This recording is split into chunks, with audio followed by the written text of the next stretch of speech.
E eu falando com o Senhor disse: filho, fale sobre o mal do século. Fale sobre a pressão psicológica. Diga comigo, pressão psicológica.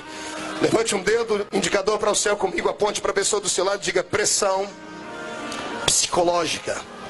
Olhe para cá e vamos tentar hoje tratar da sua alma. Vamos tentar hoje trazer a revelação porque que alguns entre nós passaram aqui 10 dias, pastor Reuel, e não conseguiram gritar, não conseguiram adorar, não conseguiram tocar o céu. Alguns estão debaixo de uma opressão porque o diabo está dizendo que eles são desmerecedores da graça. O diabo disse a alguns que Jesus não os ama. O diabo disse aos outros que por causa das suas inúmeras fraquezas, eles jamais tocarão o céu. Nesta noite o Senhor me deu a palavra da verdade para dizer a você: primeiro, Satanás é o mentiroso, é o pai da mentira. Segundo, nenhuma condenação há para os que estão em Cristo Jesus, nosso Senhor. E terceiro, o que você está passando não é para a sua morte, não é para a sua destruição.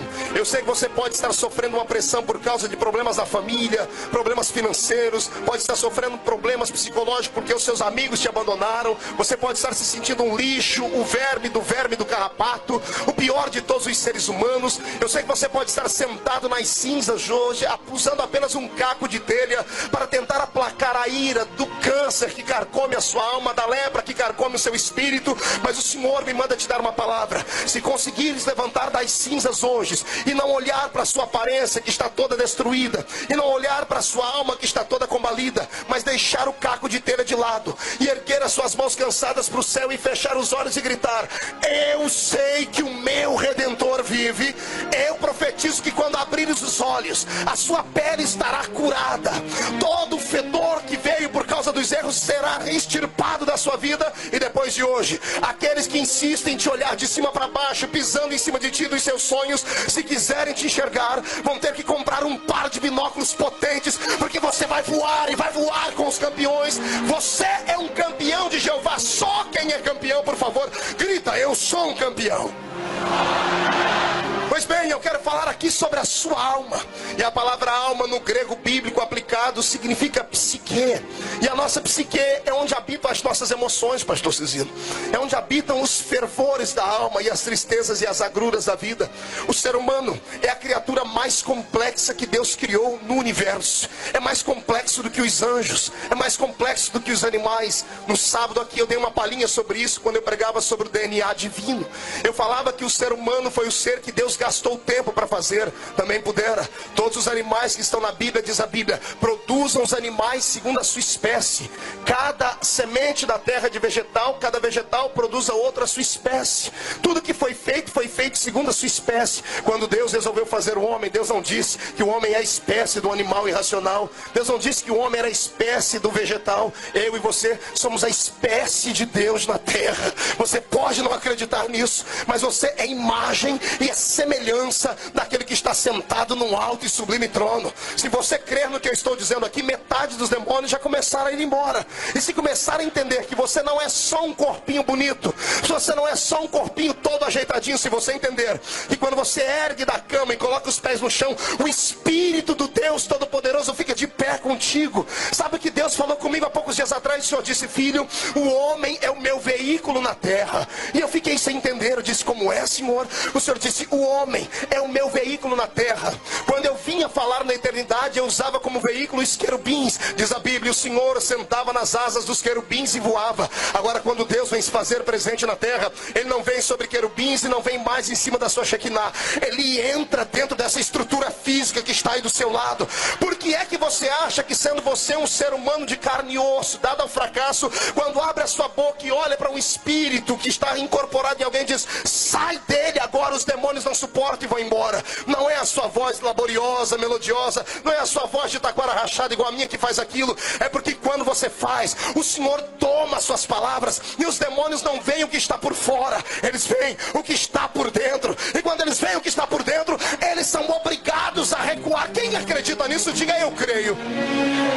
E para aquele que não acredita, eu vou lhe provar à luz da Bíblia que os demônios não enxergam só o que está por fora, eles enxergam o que está por dentro. Diz a minha Bíblia que um dia Jesus entrou dentro do barco, atravessou o mar e chegou dentro de uma cidade chamada Gadara, que ficava nas cercanias de Decápolis. O Senhor, ao invés de ir à prefeitura, ao invés de ir nos grandes arranha-céus que possivelmente poderiam estar sendo construídos ali, o Senhor, meu Deus, resolveu entrar dentro do cemitério e lá encontrou um homem possesso por uma legião de demônios. Uma legião, segundo a história, eram pelo menos 6 mil demônios que estavam dentro daquele ser humano. Imagine 6 mil demônios dentro do corpo de um ser humano só.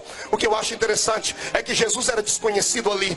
Embora a fama dele percorresse a terra, ele não era conhecido ali. Quando Jesus colocou os pés dentro daquele cemitério, os demônios que estavam no homem se convulsionaram e não chamaram ele de Jesus, chamaram ele de Cristo. E eu procurei saber o porquê disso. O Senhor me disse: simples, Jesus não era conhecido, mas o Cristo que estava dentro de Jesus era conhecido desde a eternidade. Eu sei que você talvez não entendeu isso. Eu vou citar o profeta Isaías para clarear a sua mente. Foi Isaías quem vaticinou gritando: eis que um menino nos nasceu, mas um filho se nos deu. Isaías está dizendo sobre as duas naturezas de Jesus. Isaías está dizendo: um menino nasceu de Maria, mas o filho não nasceu, porque não podia nascer. Deus não nasceu, Deus não teve princípio. Ele é antes do princípio dos mundos e será depois deles. Ele é eterno, a eternidade mora dentro do peito dele. Por isso o filho foi dado. Quando os demônios olharam para Jesus, demônio não é, ele não pode estar em todos os lugares ao mesmo tempo. Demônio não é onipresente. Algumas igrejas mentem quando dizem: olha, hoje o chefão está aqui. Aí você liga o programa de televisão, na outra diz: não, o chefão está aqui. Muitas pessoas conversam com Satanás ao mesmo tempo ao redor do planeta Terra, e isso é um engodo, é uma mentira. Satanás é uma criatura. Sendo criatura, não pode estar em todos os lugares ao mesmo tempo. Ele tem lá aqueles que vão representá-lo. Então veja só, como demônios não são onipresentes e nem oniscientes, eles não sabem de tudo, não sabem, não estão em todos os lugares. Quando Jesus colocou os pés ali dentro, os demônios olharam para a figura dele, uma figura judia, um homem com a sua barba crescida porque era nazireu, seus cabelos crescidos porque era nazireu. Eles não conheceram Jesus, mas quando olharam para dentro dele, viram o Espírito do Cristo vivo, o ungido do Deus eterno, e gritaram: que temos nós contigo, ó Cristo, filho de Davi. Olha o que vai acontecer na sua vida depois de hoje. Quando você colocar os pés na sua empresa amanhã, as pessoas que sempre te conheceram por fora vão sentir um arrepio, vão dizer: o que é que você tem hoje? Você está diferente, o seu semblante está diferente. É isso que o Evangelho faz com aqueles homens que recebem a palavra. Quando o missionário dos Gideões chega em qualquer canto do mundo, as pessoas são feias, completamente transtornadas e vazias. Depois que conhecem a fé, ficam transformadas, belas e mais acessíveis. Pessoas que nunca deram um sorriso, agora além de sorrir começam a saltar. Por quê, pastor? Porque quando o Espírito de Deus entra aqui, ele transforma aquela região do seu corpo que um médico não pode tocar, que as pessoas não podem colocar nada aí, somente a mão do meu eterno Deus. Eu pregava segunda-feira retrasada na igreja do Bispo Átila Brandão, lá na Bahia, e nós tínhamos dar uma assistência de quase 8 mil pessoas, e eu falava sobre a depressão.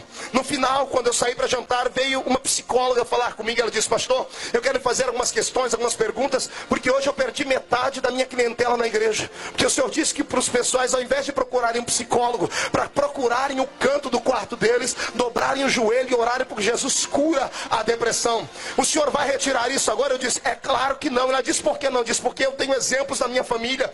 Tem 3 meses atrás, a minha cunhada estava com depressão profunda. Ela é crente desde o berço, pastor Cizino. Fazia dias que ela não ia na minha livraria, e quando eu cheguei em casa, eu falei para minha esposa: eu vou visitá-la. Cheguei na casa da minha cunhada, ela estava jogada em uma cama há 15 dias, sem comer direito, sem beber, só a base de remédios, só a base de Lexotan e coisas mais. E eu olhei para ela, eu disse: que é isso, mulher? Ela disse: eu não quero viver, eu perdi a alegria de viver, eu perdi a alegria de estar aqui, eu queria uma coisa maior, eu não sei o que é, eu não tenho mais vontade nem de me banhar, não tenho vontade de me levantar da cama. Ela estava esmorecendo. O médico foi, deu a ela paliativos, deu a ela remédios, e como nada funcionou, eu disse: vem cá, você vai falar com o pastor agora. Pedi para as crianças saírem, chamei o meu cunhado, e como pastor, puxei a orelha deles. Eu disse: eu te conheço há muitos anos, eu lembro de você regendo as crianças, eu lembro de você fazendo jograis, eu lembro de você orando em línguas estranhas e cantando na igreja. Eu não admito que o estágio da sua alma esteja tão debilitado assim, porque você é templo do Espírito Santo. Se o Espírito Santo está em ti e você está deprimida, é porque você está sufocando a presença dele. Se você crê no que eu estou dizendo, eu vou orar por você agora e você vai ser curada.